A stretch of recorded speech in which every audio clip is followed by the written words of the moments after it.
es simple, es sencilla, una que otra cosa nueva por ahí que ustedes a lo mejor ya saben. Les recomendé de que en lo posible, como son 3 horas de teoría, en realidad pues las diapositivas o las clases no son tan extensas. Les mencioné de que ustedes podían traer su laptop o cualquier equipo con el que puedan trabajar y avanzar aquí la tarea que se les deja en teoría, para que no estén entre semana corriendo a última hora, sino lo presenten, no aquí quizá, pero que avancen al menos el 50%.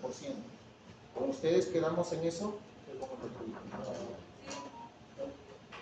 ¿Sí? Yo les doy esa opción siempre y cuando trabajen ordenadamente y sin hacer mucha bulla. Porque hacer una clase teórica de 3 horas, en realidad no tiene sentido. Una se van a dormir y otra también. Entonces, avanzamos con el tema y de ahí vean si se reúnen, si lo hacen ustedes solos o se reúnen en grupo, pero recuerden que esto es individual, la tarea. Ustedes vean la forma, a lo mejor se pueden apoyar entre ustedes cómo hacer la infografía, a lo mejor alguien no sabe utilizar Canvas para hacer las tareas o alguna otra herramienta digital, entonces aprovechen el tiempo. ¿Ya, jóvenes? Entonces, la primera clase, ¿qué es lo que vimos? Para hacer un repaso así rápido de lo que recuerdo. ¿Qué vimos en la primera clase? Al final de la clase, por si acaso, aquellas personas que están mirando a lo último, me avisan para modificar la asistencia. ¿Sí? Ahorita Paz y ahorita que acaba de entrar, por favor, me pasan la voz al último para modificar la asistencia. A ver, ¿qué vimos? Y las teorías de cómo se creó la vida. Ajá. Vimos de una manera rápida, cronológica, sobre cada una de las teorías sobre el origen de la vida. Desde el creacionismo, que involucra temas bíblicos, de religiones, de diferentes religiones a lo largo de todo el mundo, sobre cómo empezó la vida en la Tierra, hasta teorías como la de la panspermia, que hablaban de la vida que llegó desde el espacio exterior, evolucionó en lo que ahora conocemos, ¿verdad? ¿Qué otra teoría había? La teoría de la teoría abiogenésica, o también llamada de la generación espontánea, que hablaba de que la vida proviene de lo no vivo, con unos experimentos, digamos, que ahora lo podríamos llamar absurdos, en donde de un charco podía salir una rana de la nada, o de una combinación entre trigo fermentado y sudor humano o ropa sucia podían salir ratones, ¿verdad? Y después la teoría biogenésica, liderada por Luis Pasteur, en donde demostraron que la vida proviene de otro ser vivo.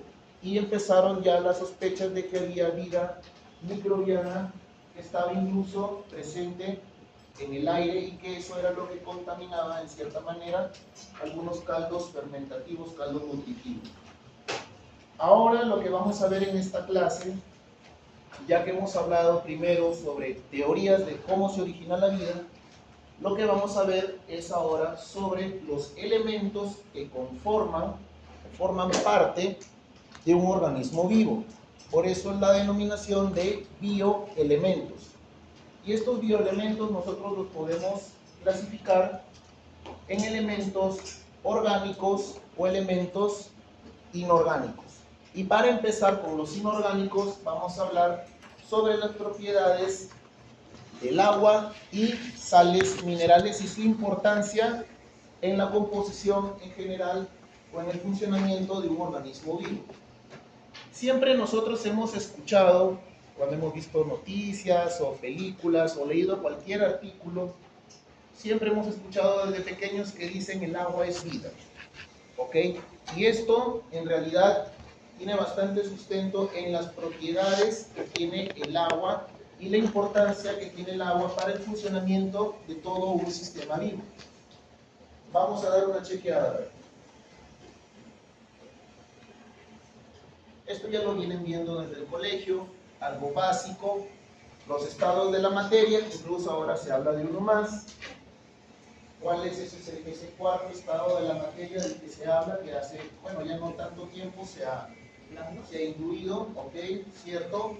El estado plasmático, ¿verdad? Conformado por átomos y moléculas, se habla de materia viva o inerte o no viva,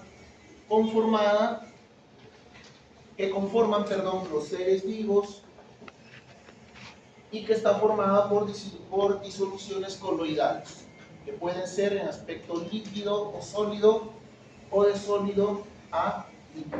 Esto solamente para dar un vistazo de manera general.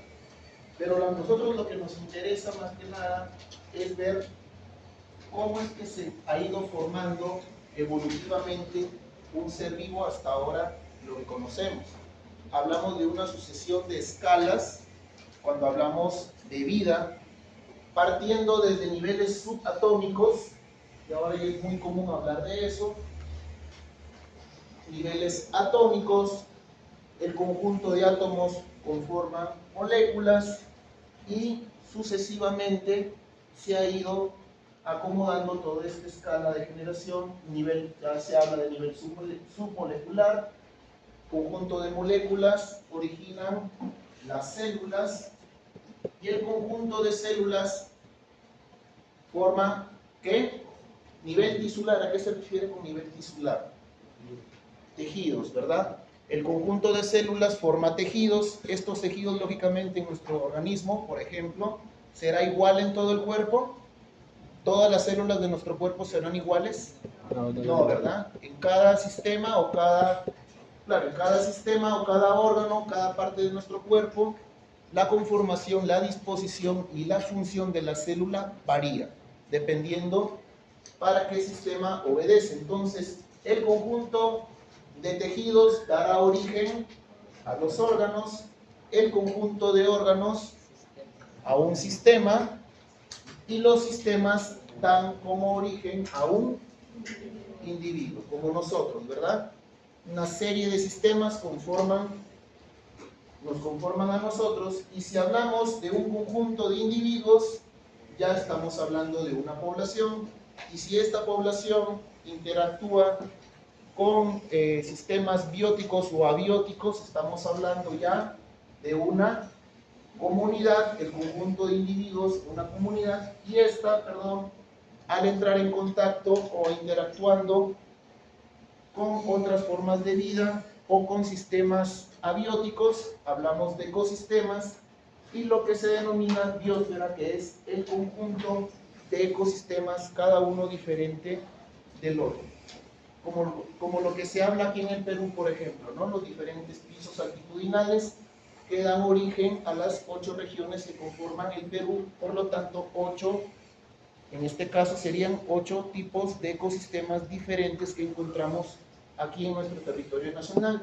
Por eso se le conoce también como biodiversidad. Entonces, ese es el nivel, o esas son las escalas como se organiza la vida, desde un nivel subatómico hasta hablar a biosfera. Esto ya para ustedes creo no es nuevo, lo han visto en el colegio. Ahora sí entramos de lleno a lo que es la clasificación de los bioelementos. Como les mencioné, bioelementos, elementos que conforman la vida. Se pueden dividir en 3 categorías, basados en qué? En su importancia y en la proporción en que se encuentra en la materia viva. Tenemos los primarios, que forman el 80%. Estos elementos, principalmente el carbono, el hidrógeno, oxígeno, nitrógeno, potasio, fósforo y el azufre. Antes solamente se hablaban de estos señores, el famoso chon, y ahora el famoso chompes. ¿Correcto? Grábenselo así, los elementos primarios. Estos señores son los que en gran porcentaje, aproximadamente un 76-78%, conforman las biomoléculas. Después, en menos proporción, En la segunda categoría, los secundarios, principalmente formados por estas sales de acá, que más o menos su función en realidad ya tienen, digámoslo así, esto forma más la parte estructural, y la parte en sí ya de funcionamiento de un sistema biológico es por estos señores. Y por último, los oligoelementos o elementos traza, que son en muy pequeña cantidad, pero de igual manera importantes, son los de acá. Elementos esenciales o no esenciales, como el fierro, el cobre, el zinc, aluminio, el boro, el silicio, en pocas cantidades, pero que se encuentran finalmente formando parte de los bioelementos.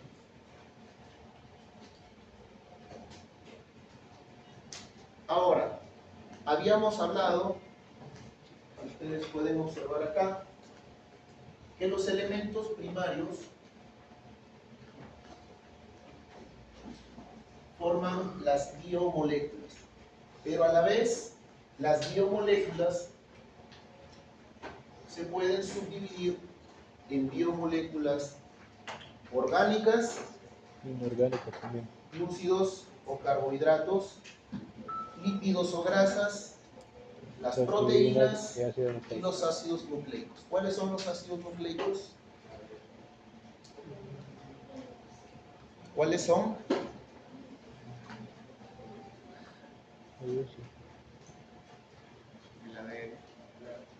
El ADN y el ARN, ¿verdad? Los ácidos nucleicos. Glúcidos, cuando hablamos de ejemplo de un glúcido,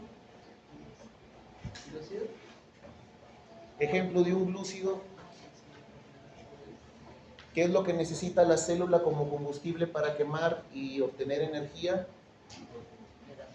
¿De dónde obtenemos energía nosotros? Del azúcar, pero ¿cómo se llama?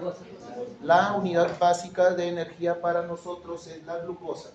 Aquí están acá. Los lípidos o grasas, las lonjas, y las proteínas que generalmente conforman parte de nuestros músculos. Pero tenemos también esto de acá, que no son exclusivos de la materia viva, pero sí son muy importantes. Hablamos de las sales minerales y el agua, que es lo que vamos a hablar un poco más a profundidad, y estos señores los vamos a dejar para la clase del otro lunes, ¿correcto? Por eso en esta clase solamente vamos a hablar biomoléculas, pero inorgánicas, y la próxima nos vamos a entrar de lleno a esto de acá. Como preámbulo, ¿por qué el agua es tan importante? ¿Por qué creen ustedes? da energía. ¿Qué propiedades tiene el agua que la hacen dar la denominación de que si no hay agua no hay vida? Sin agua no podría haber vida. Dos de los elementos primarios más abundantes del planeta. ¿Dos qué? Dos de los elementos primarios más abundantes del planeta. Es el más abundante y por eso es el más importante. O sea, las propiedades en sí. Está bien, es abundante el agua en la tierra, es cierto. Lastimosamente, el 80 o 90% o más es agua salada. Agua dulce de lo que se encuentra en el planeta Tierra es aproximadamente el 2%, por si no lo sabían. Cuando hablo de agua dulce, el agua que viene de los glaciares, ríos, lagos, lagunas, quebradas, es el agua dulce, la que nosotros utilizamos para el consumo humano. Es un poco porcentaje en comparación a todo lo que hay en la Tierra. El resto es pura agua salada. ¿Pero por qué creen que será importante? ¿Qué propiedades del agua conocen ustedes? De lo que han podido oír.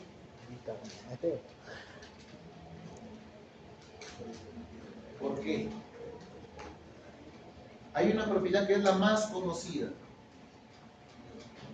Es el disolvente universal. Por poner un ejemplo. ¿Y qué significa que sea el disolvente universal? Señorita, ¿pasó? ¿Qué significa que sea el disolvente universal el agua? ¿Qué entienden cuando escuchan Disolvente universal. Algunos conceptos en biología yo les recomiendo que no traten de memorizarlos simplemente, sino traten de darle una lógica con el día a día o un ejemplo en su mente, usen una mnemotecnia, algo en la cual traten de enganchar algún término, y esa es la manera en cómo no se les va a olvidar nunca, cuando lo relacionan con algo cotidiano, algo que hayan visto ustedes, y al toque se les va a quedar. ¿Pero qué entienden por disolvente universal? ¿Qué idea se les viene a la mente cuando dicen disolver? El agua es el disolvente universal. ¿Qué significa? ¿Qué creen que significa?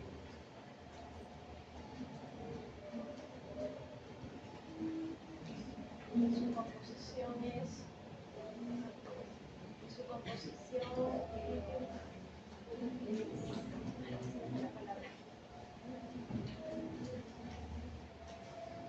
¿La capacidad para mezclarse? Para mezclarse, para disolver, digamos, por eso se le llama disolvente universal. Todas las sustancias que conocemos, o al menos la gran mayoría, pueden disolverse en agua. ¿Por qué? Por las características físico-químicas que presenta la molécula del agua. A ver, yo hice esta pregunta al ciclo anterior y me espanté. ¿Cuál es la fórmula química del agua? H2O. Vaya, ya está bien, porque ya mejor ni les digo. Entonces, sí, de verdad, casi estamos corriendo. Entonces, bioelementos, nuevamente repetimos, primarios, el chompes, ojo, acá tengo para sacar al menos 2 preguntas para su examen. Órale. Mucha atención con este tema de los bioelementos, por favor. Secundarios, oligoelementos, y las biomoléculas están formadas por los bioelementos, pero que tenemos inorgánicas, agua y sales, y las orgánicas, las que hemos visto.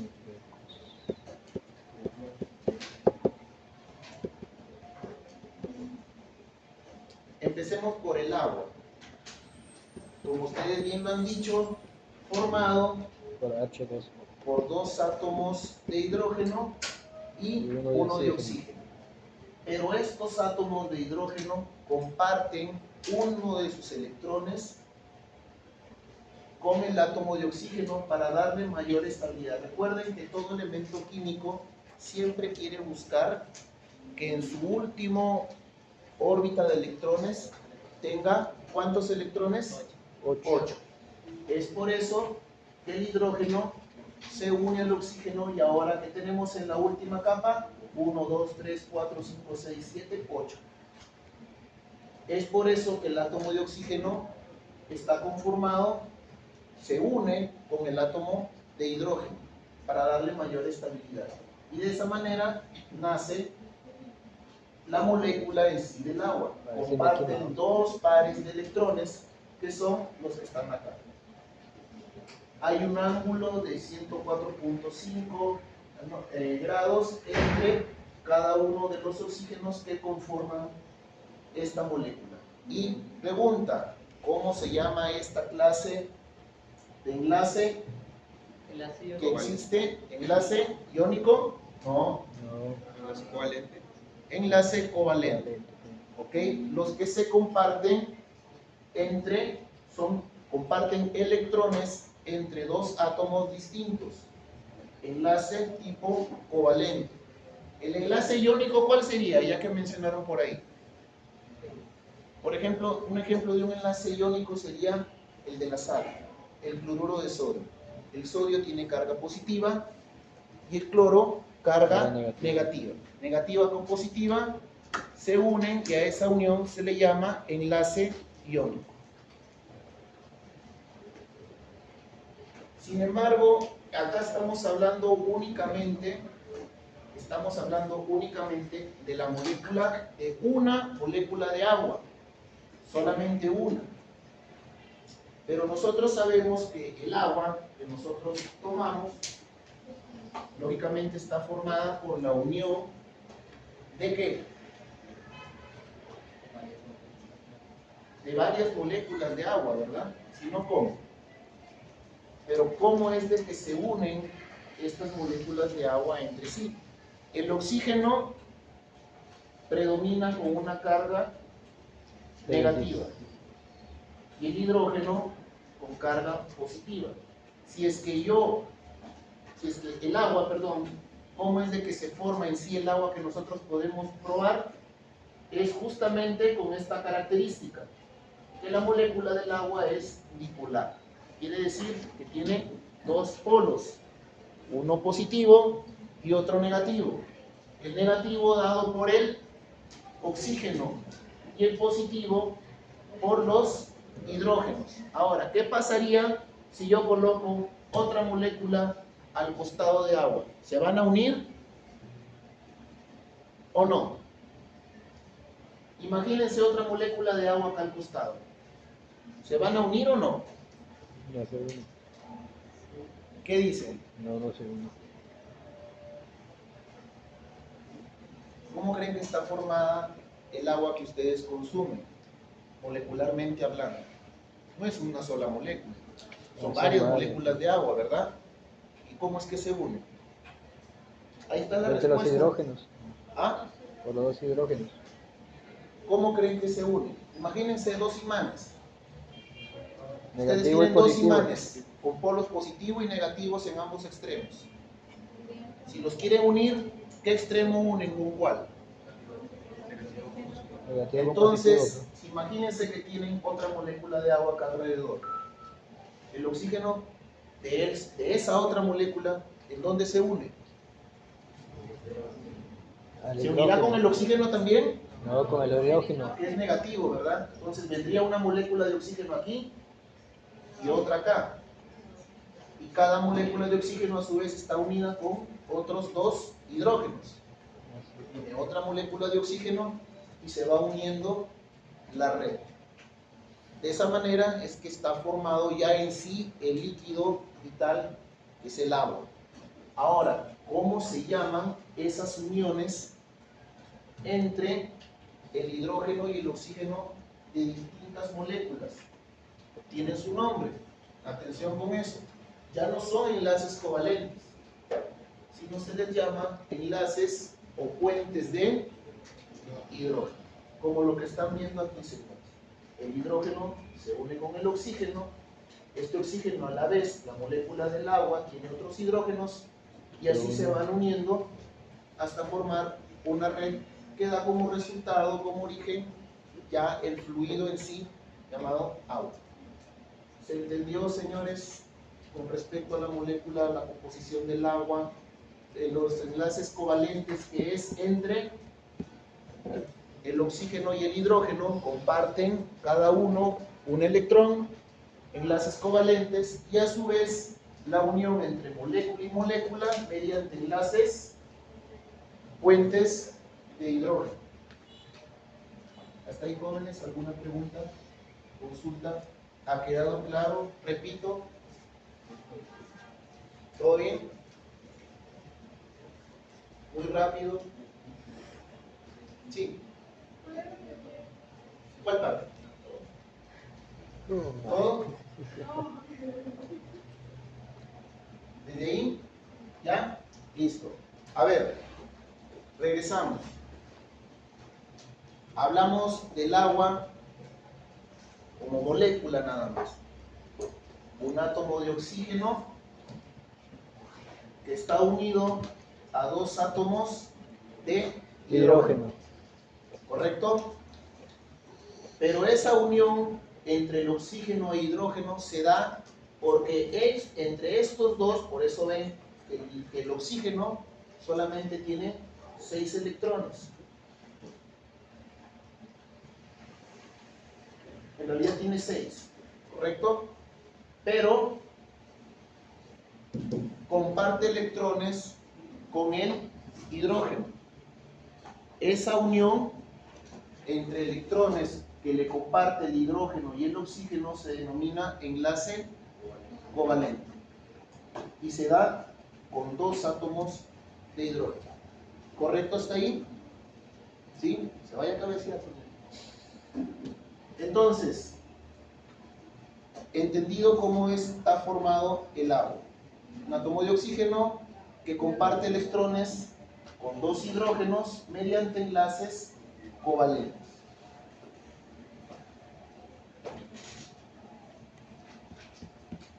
Seguimos. Ya hablando en cuanto a su carga, porque acuérdense, estamos hablando de elementos que bien pueden estar cargados positivamente o negativamente. En el caso del oxígeno, predomina la carga negativa y del hidrógeno, carga positiva. Por eso es de que se dice que el agua es una molécula de dos polar, de polos, dos polos, positivo y negativo. Lo negativo se lo da el oxígeno, positivo el hidrógeno. Molécula dipolar. ¿Entendido, jóvenes? ¿Sí? Se han oído hablar de las personas bipolares, ¿verdad? Sí. Personas que están bien bacán, bien alegres y después por los suelos, hasta el perno. Igualito pasa con eso. Pero aquí hablando de cargas, ya positiva y negativa. ¿Ok? Ahora, esta particularidad de la carga de una molécula de agua que tenga una sección que esté cargada negativamente y otra positivamente, me sirve para poder armar toda una red de moléculas de agua. Pero esa red se une a partir de otro tipo de enlaces denominados enlaces de hidrógeno o puentes de hidrógeno. ¿Cómo así? Acuérdense, imagínense un imán que tiene un lado positivo y un lado negativo. Polos opuestos tienden a unirse. Polos iguales se repelen.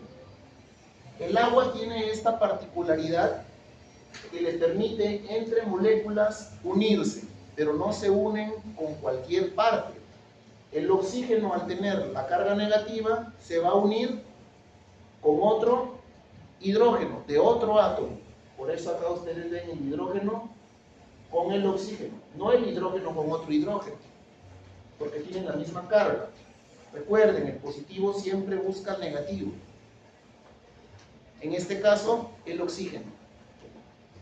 Y en este caso, también. Entonces se va armando toda una red que conforma al final el agua líquida que nosotros conocemos.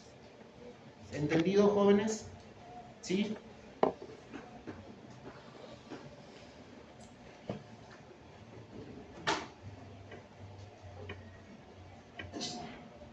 Entonces, esta particularidad, esta red que forma molecularmente el agua, hablándolo así, estas uniones, estos puentes de hidrógeno en realidad son enlaces muy débiles y obedecen, o en todo caso, se forman dependiendo también de la temperatura. Cuando nosotros elevamos la temperatura del agua, ¿qué es lo que pasa? Hierve, se evapora. Hierve el agua, pero ¿por qué creen que el agua hierve? Porque entra en calor. ¿Por qué pasa de un estado, mejor dicho, de un estado líquido a un estado gaseoso? ¿Por qué? Porque la temperatura lo que hace es destruir estas interacciones entre las moléculas de agua. Al destruirlas, el agua pasa a un siguiente estado, en este caso a vapor. Pasa todo lo contrario cuando el agua se congela. Cuando el agua se congela, esas uniones entre moléculas de agua se tienden a coaccionar bien, de tal manera que forman cristales, lo que resulta el hielo. A bajas temperaturas, estas uniones hacen que las moléculas cohesionen entre sí fuertemente hasta formar cristales de hielo. Y sin embargo, cuando elevamos la temperatura, los enlaces se rompen y cambia a otro estado que es el gaseoso. Eso ya lo han visto ustedes en su casa, en su día a día, en verano, cuando meten una taza de agua a la refri arriba, se hace hielo, ¿verdad? ¿Por qué? porque las uniones entre los puentes de hidrógeno se tienden a reducir tanto, chocan tanto entre moléculas de agua, que al final le da ese aspecto y se forma el hielo. Todo lo contrario cuando hervimos el agua. Si ustedes se quedan dormidos y dejaron la tetera con agua ahí silbando, se les malogró la espita de la tetera, regresan, se consumió la mitad del agua, ¿verdad? Ya no encuentran. O encuentran más agua. Ya no se Hasta encuentra queman el nada. tacho y le sacan el ancho después. Ha pasado. Entonces es así. Los cambios de los estados del agua obedecen, en este caso, a la energía proporcionada a la energía calorífica. ¿Ok? Pero esto está relacionado a los puentes de hidrógeno.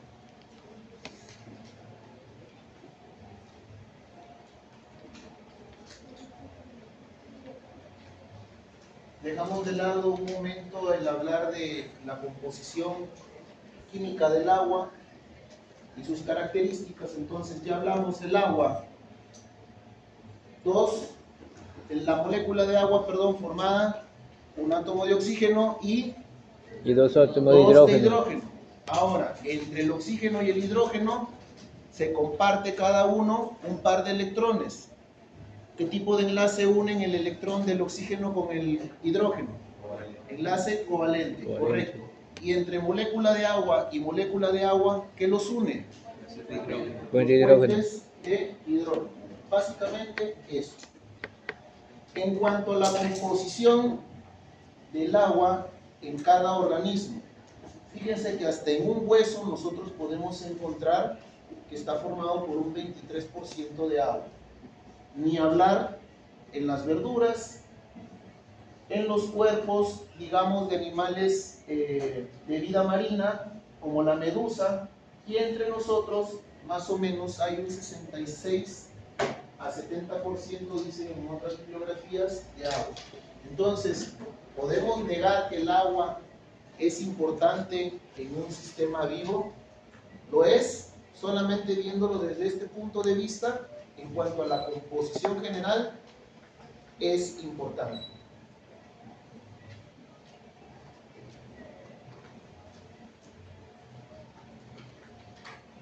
Y varía dependiendo de la edad que nosotros tengamos.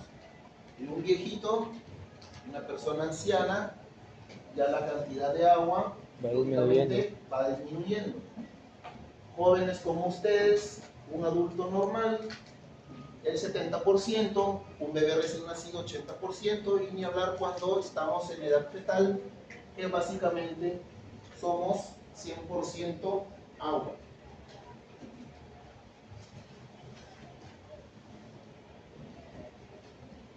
Entonces, el agua tiene distintas propiedades que hacen de este elemento indispensable para la vida. Ya hemos hablado de alguno de ellos, vamos a hacer un repaso general. Ahí hay un montón de preguntas para su examen. Disolvente universal, ya lo habíamos hablado. ¿Por qué? Porque sus propiedades químicas, como algunas que hemos mencionado, le permiten disolver otras sustancias en el agua y actuar como un medio donde se realicen reacciones metabólicas. Conforme avancemos en el curso, y esta es la razón de ser por la cual en esta segunda sesión mencionamos el agua, se van a dar cuenta que la célula en sí, el mayor porcentaje de una célula dentro de nuestro cuerpo, está conformado por agua, sobre todo en el espacio del citoplasma.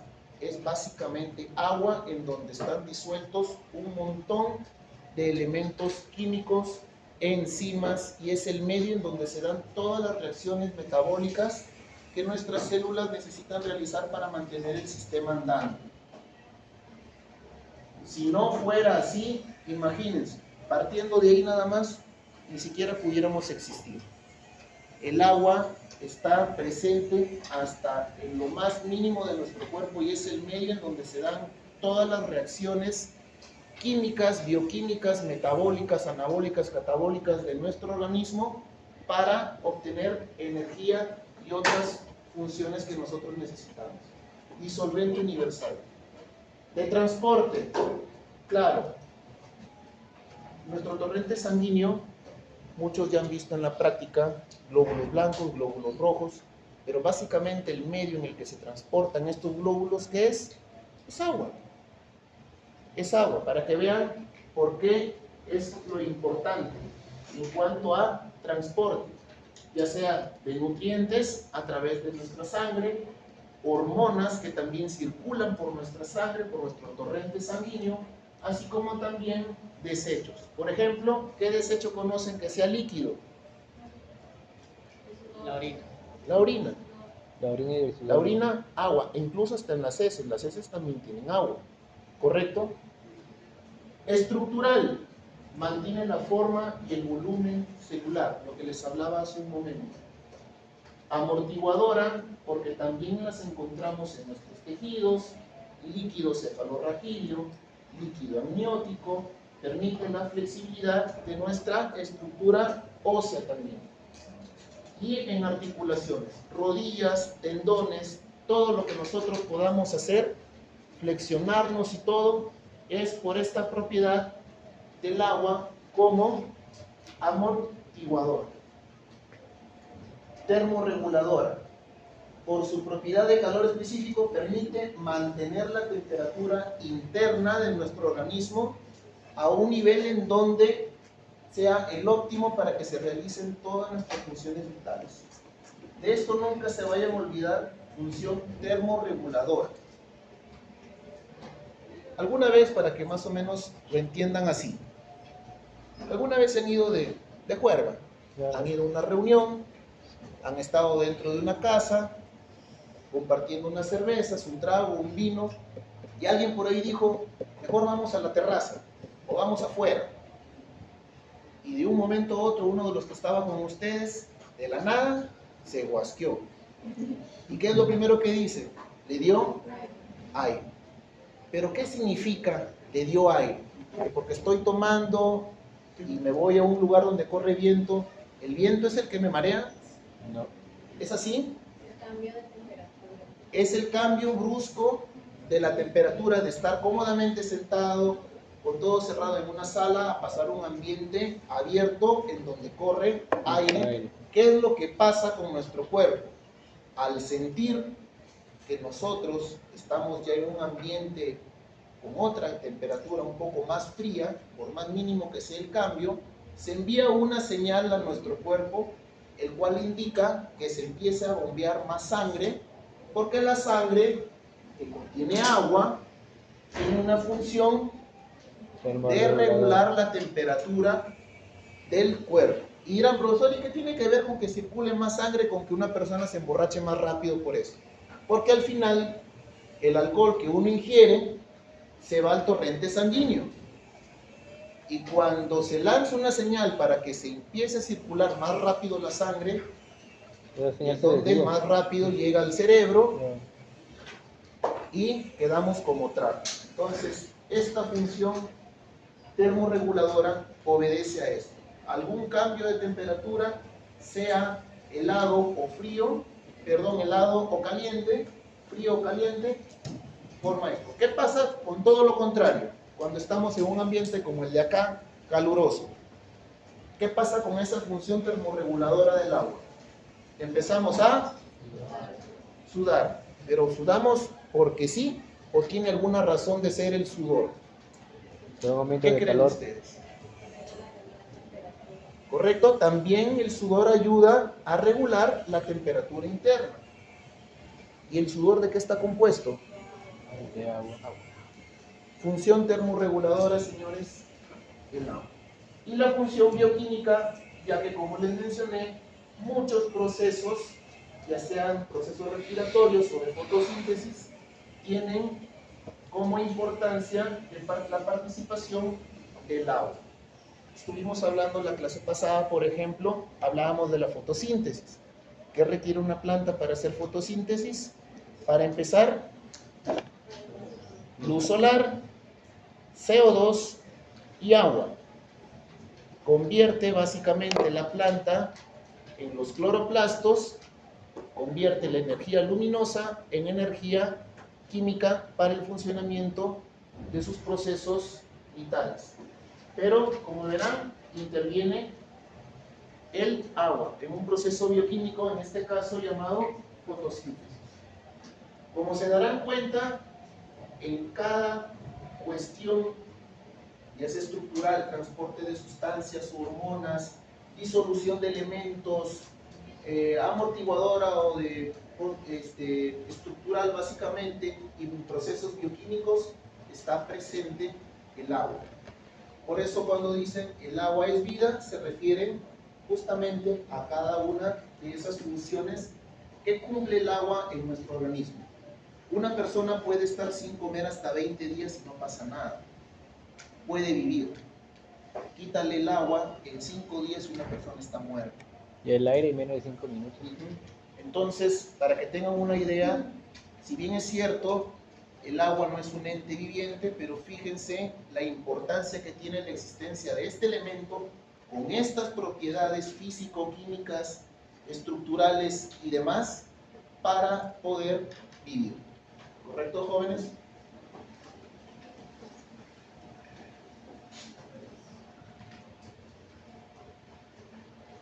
Solvente universal, ya les mencioné, porque básicamente todo elemento químico que nosotros conocemos se puede disolver en agua, debido a justamente la naturaleza eléctrica de cada molécula. Si nosotros colocamos un cubo de sal en agua, se va a disolver. ¿Por qué? Básicamente por lo que les estaba diciendo. El agua es cloruro de sodio, NaCl, donde el sodio tiene la carga positiva y el cloro carga negativa. ¿Qué es lo que pasa? El sodio se separa del cloro, ¿pero por qué? Porque el oxígeno jala y separa a esta molécula de sal, de cloruro de sodio. La parte negativa del agua arranca la parte positiva, que es el sodio, y por lo contrario, la parte negativa, que es el cloro, es arrastrada por la parte positiva del agua, que en este caso sería los hidrógenos. Estos dos que estaban juntos, al entrar en contacto con moléculas de agua, las cargas distintas que tienen cada elemento hacen que estos se separen, y al separarse, hablamos entonces de que se ha disuelto. Por esa razón, se le denomina disolvente universal. ¿Sí? ¿Se entendió cómo es de que pasa, por qué se disuelve la sal? El cloruro de sodio tiene dos cargas, positivo y negativo. Si yo le coloco al lado una molécula de agua, acuérdense que el agua tiene carga positiva y negativa también. Ya saben que positivo jala lo negativo y viceversa. La parte positiva del cloruro de sodio, que es el sodio, es arrastrado o separado por el oxígeno.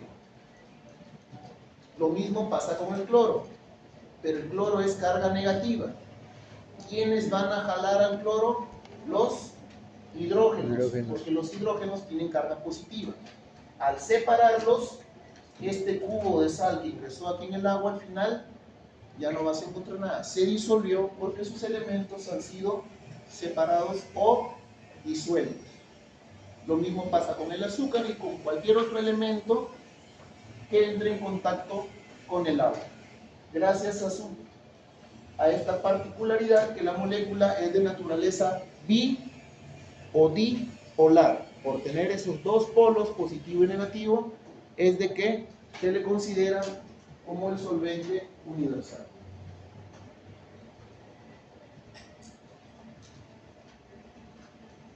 De igual manera, tiene otra propiedad del agua que se le denomina que el agua es una sustancia anfipática, no antipática, anfipática. Quiere decir que un extremo en su zona polar puede estar, las sustancias, tienden a disponerse, como los ácidos grasos tienen una parte polar y otra no polar. La polar puede mezclarse con el agua, la no polar no. Como lo que pasa con el aceite. El aceite no puede unirse con el agua justamente por tener esta naturaleza. Correcto, jóvenes. Esto lo vamos a ver más a detalle. Este es un fosfolípido. Ya lo vamos a ver en su otra clase con más a detalle, explicando la naturaleza justamente de estas sustancias.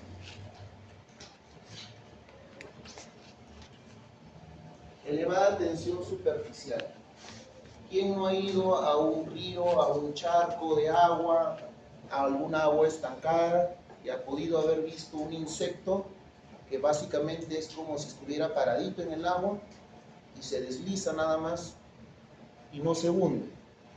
O nosotros colocar algún objeto delgado, no pesado, sobre el agua y flota como si hubiera una película de agua, digámoslo así, una pequeña membrana casi invisible.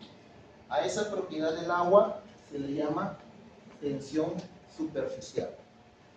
¿Qué es lo que pasa? Que las moléculas del agua están unidas de tal manera en que esa red está en la parte superior del agua, conforma como un pequeño manto, una pequeña malla. Y es lo necesariamente fuerte esa malla, esa interacción entre moléculas de agua, que se habla de una tensión superficial alta, en comparación a otros elementos líquidos que pongas lo que le pongas, por más liviano que sea encimita, Sí. se hunde. ¿Correcto? Otra propiedad, entonces, de la elevada tensión superficial. Capilaridad. Es gracias a esta tensión superficial que el agua tiene esta propiedad. Propiedad muy importante y que se ve sobre todo como ejemplo ¿en dónde? ¿En dónde ustedes en la naturaleza ven esa propiedad del agua? En las plantas. Imagínense una palmera, un coco, esos que hay ahí en Querecotillo, en Salical, altísimos. Ustedes saben que el coco o la pipa en realidad es el fruto que viene acumulándose agua ahí con un montón de otras sustancias orgánicas y se almacena durante mucho tiempo. Y esa agua es absorbida o es llevada desde la raíz de una palmera 20, 30 metros arriba. ¿Cómo hace el agua para llegar hasta allá? Que las plantas tienen una bomba de succión arriba en la copa que llegue el agua, no. Es por esta particularidad que tiene el agua. Tú colocas en un vasito una pequeña cañita o un tubo finito y automáticamente ves cómo el agua empieza a subir. Por esta particularidad que les mencioné anteriormente de la tensión superficial y a la atracción adhesiva que tienen las moléculas del agua con cualquier superficie. Van subiendo. Particularidad que otra sustancia no la tiene.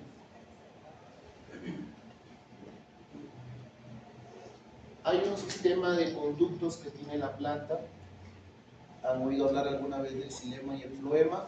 En este caso, el xilema de la planta es la que ayuda a llevar el agua desde la parte inferior hasta la como el ejemplo que están colocando aquí de un poro. Simplemente pártelo y expon su tejido interno y ponlo en un vaso con agua con colorante. Y vas a ver cómo el agua empieza a transportarse hacia la parte superior, en este caso de este vegetal, a través de microtúbulos como el xilema, que se encargan de llevar el agua hasta la parte más apical de una hoja. La propiedad entonces del agua que tiene la capilaridad. Constante dieléctrica, como lo que les mencionaba. Al tener naturaleza dipolar, puede separar sales inorgánicas como el cloruro de sodio. Negativo con positivo separa a la molécula de cloruro de sodio y al final se logra disolver. A esa particularidad se le denomina constante dieléctrica. Particularidad muy importante del agua. El agua puede permanecer líquida desde los 0 grados hasta los 100 grados. se mantiene en fase líquida. De los 0 grados para abajo se empieza a congelar y a formar cristales. De 100 grados para arriba ya se empieza a evaporar y a pasar a un estado ya gaseoso. Pero el amplio rango que tiene de temperatura hace a este disolvente único en el mundo. Hay otras sustancias que se evaporan a 50 grados, químicos. El elevado calor específico que indica básicamente la cantidad de energía que necesita por gramo un agua para poder elevar el grado de temperatura. ¿Ok? Que eso se va a ver sobre todo de importancia en la actividad metabólica de cada célula.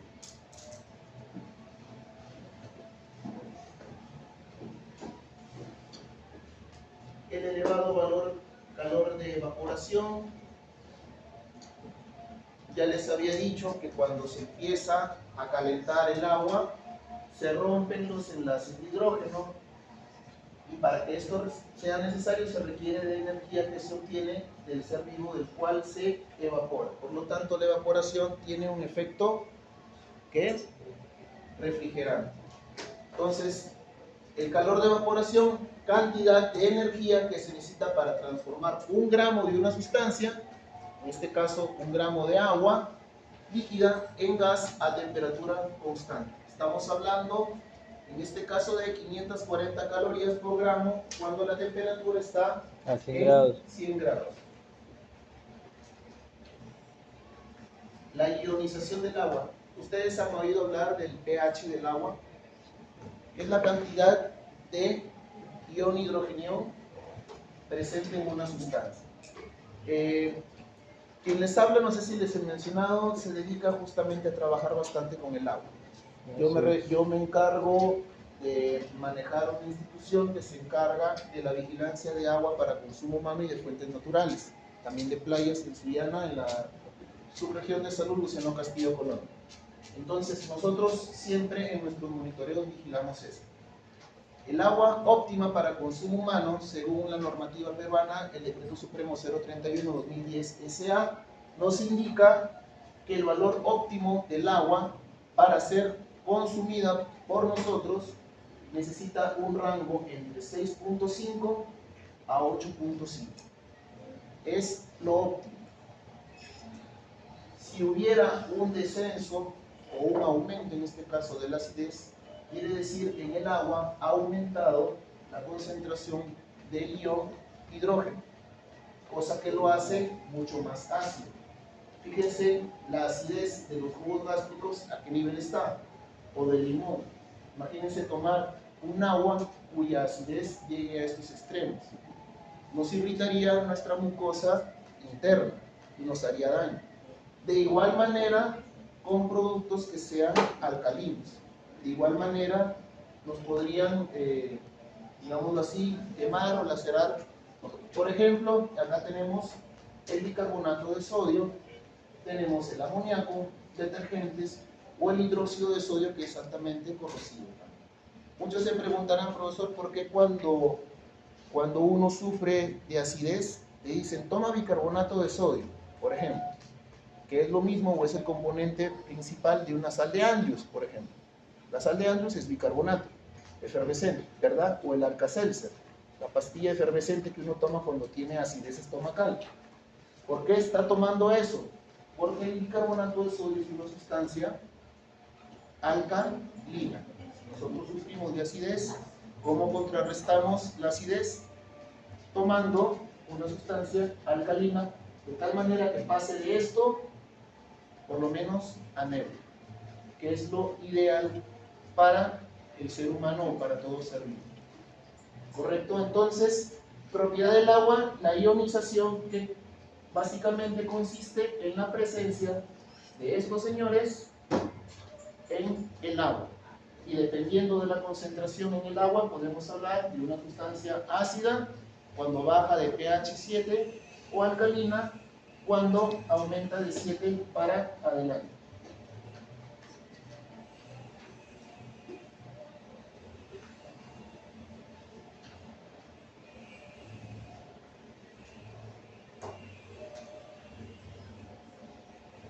pasamos ahora a hablar ya un poco más a las sales minerales. Ya vimos todo lo referido a agua. Ahora hablemos un poco de sales minerales.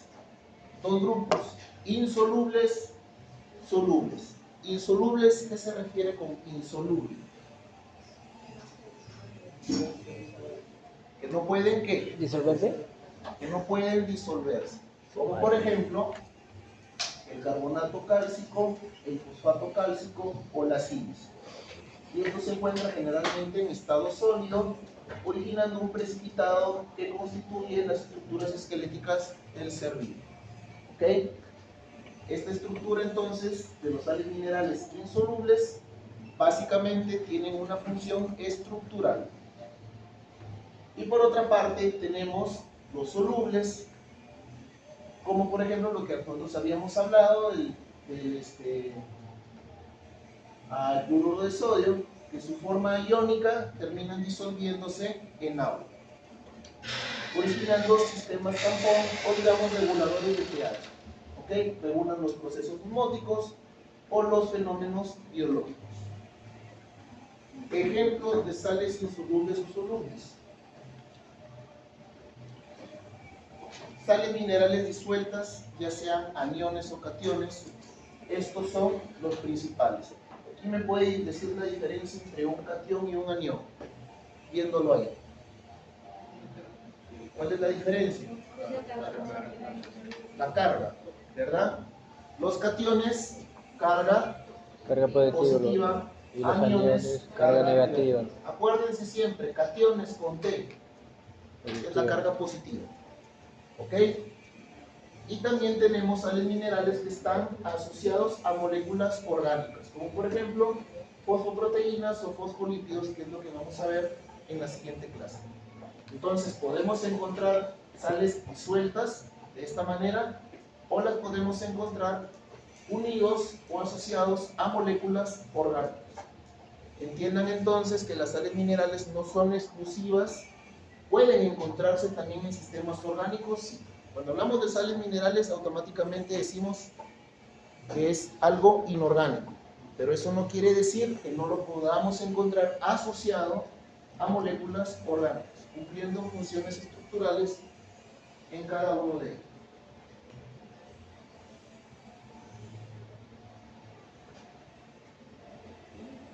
Las funciones principales de las sales precipitadas, como les dije, formar estructuras de protección o sostén. Por ejemplo, nuestro sistema óseo o la caparazón, de lo tanto ya puede ser bien de los erizos de mar, ¿sí? Conchas que encontremos ahí en el mar, generalmente son estructuras de protección o sostén. Caparazones, esqueletos externos, conchas, espinas, huesos, dientes, todos en este caso conformados por carbonato cálcico o fosfato cálcico cuando hablamos de la matriz mineral de tejidos óseos. ¿Quién está afuera?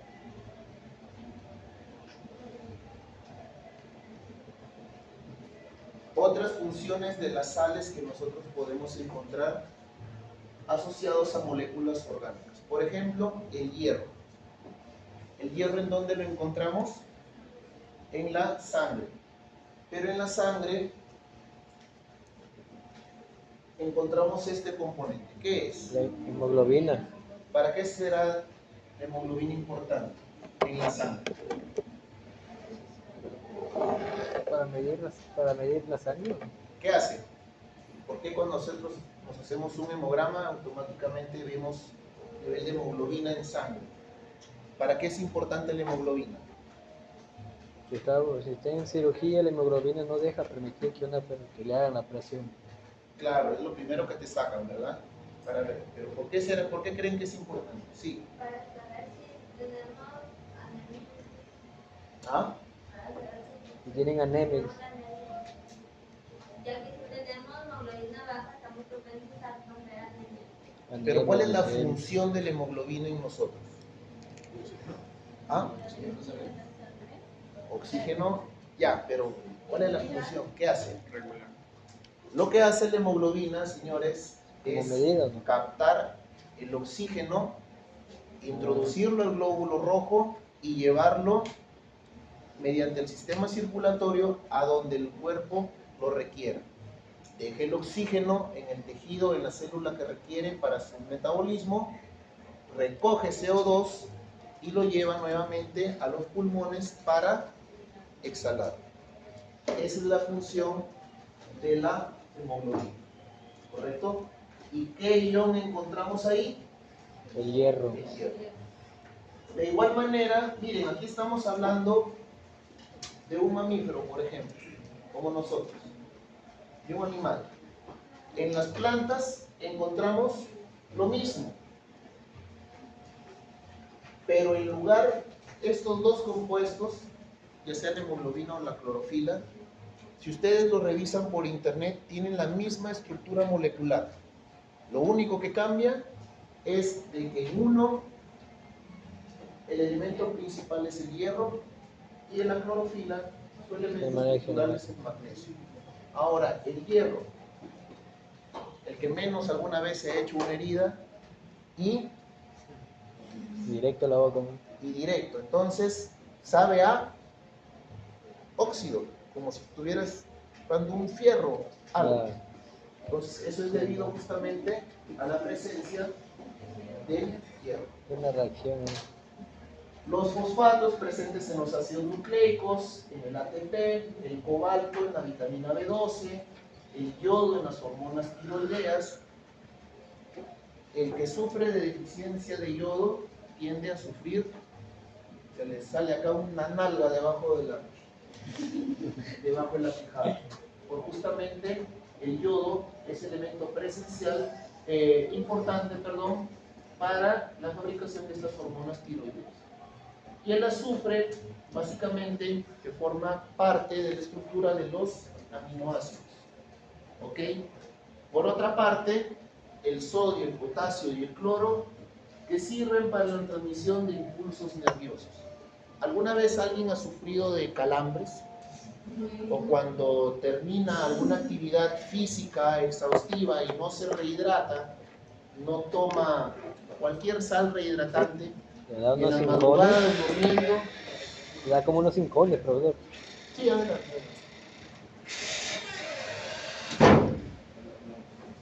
¿Verdad? Cuando uno hace demasiado ejercicio, juega 2, 3 pichangas por día durante toda la semana y no se alimenta bien, no recupera, al final sufre de calambres. ¿Qué es lo que pasa? A veces hasta incluso no es inmediato, sino en la madrugada, a lo más mínimo que te estiras la pierna y se te retuerce la nalga, termina acá adelante, ¿verdad? Al que menos le ha pasado en alguna oportunidad. A veces te tumba al suelo. Por deficiencia de eso. Tú vas al médico y ¿qué te dice? Cómete una mano de plátanos y se te pasa. Porque el plátano es rico en sodio y potasio. Sirven justamente para las transmisiones de los impulsos nerviosos. El calcio, el que menos sabe, también para la contracción muscular, para la coagulación sanguínea. Lo que les hablaba, el hierro para el transporte de oxígeno en la hemoglobina. El zinc como cofactor enzimático. Estos términos de aquí los vamos a ver más adelante cuando hablemos de enzimas, qué es una enzima, qué es un cofactor enzimático, etc. Con decirles que muchas reacciones químicas o bioquímicas en el organismo no tendrían razón de ser si no existieran elementos más mínimos como el zinc, por ejemplo. Hay personas que, sobre todo se ha visto en mujeres, es un ejemplo clásico en mujeres, por ejemplo, que les gusta bastante el cuidado de su salud, del cutis, del cabello, etc. Y toman pomos y pomos de vitaminas.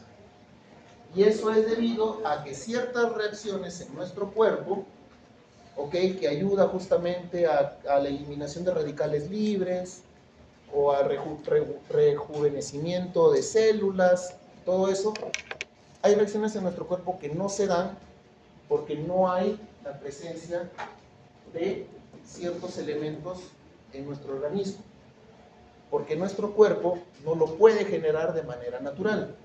Entonces necesitamos consumirlo. Y como la cantidad de esos elementos denominados vitaminas, no lo encontramos en tanta cantidad en los alimentos naturales, lo encontramos de manera concentrada en pomitos, donde nos venden las cápsulas, incluso ahí mencionan de 1.000.000, de 1.000 unidades, 5.000 unidades, esa es la concentración de la vitamina en nuestro cuerpo. Lógicamente, y ha habido estudios, que el hecho de que tú te tomes un pomo de pastillas durante todo un mes, no quiere decir que el organismo lo asimile todo. El organismo, por si acaso, solamente elimina lo que el organismo requiere. El resto es excretado a través de la orina. Por eso es que dicen que básicamente que las personas que se empujan varios pomos de diferentes vitaminas con tal de permanecer jóvenes o que el pelo les salga brilloso, el cutis excelente, en realidad lo que están haciendo es sobreexponerse al consumo de vitaminas, que no es malo, pero básicamente están comprando la receta para una orina cara, porque todo al final el organismo lo bota por ahí. El organismo siempre va a absorber lo que requiere, no lo que tú le des, y de golpe el organismo no lo va a coger. Por eso es que tenemos un sistema excretor en orina y también a través del sistema digestivo. Y el manganeso, que es esencial en los procesos de fotosíntesis.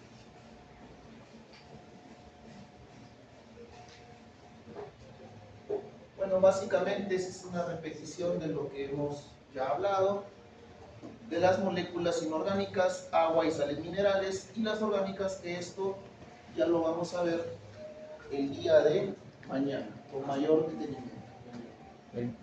Atención con esta parte, porque acá sí hay bastante que preguntar.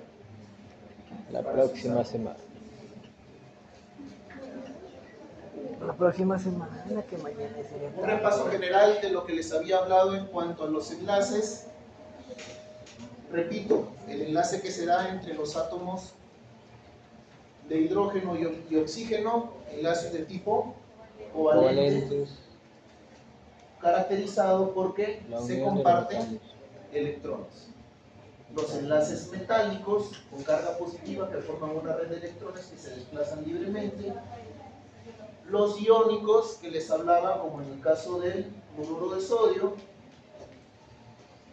Y básicamente los puentes de hidrógeno, que es a nivel de molécula y molécula, mediante o a través, en todo caso, también de las cargas. ¿Quedó? Bien, jóvenes, hasta ahí lo que es la mitad básicamente de su primera unidad. Tercera clase básicamente es el otro tipo de bioelementos, que ya son los orgánicos, y que ahí de eso vamos a partir para entrar a la unidad 2, que ya empezamos a hablar básicamente de organelos celulares y todo lo que interviene en los procesos metabólicos del organismo. Fotosíntesis, glucólisis, ciclo de Krebs, cadena transportadora de electrones, fosforilaciones oxidativas, etcétera, etcétera. Bien, jóvenes, ¿consultas hasta ahí? El parcial va a venir todo, profesor. ¿Ah? El parcial va a venir todo eso. El parcial va a venir todo eso. Por eso no dejen que se les acumule todo hasta el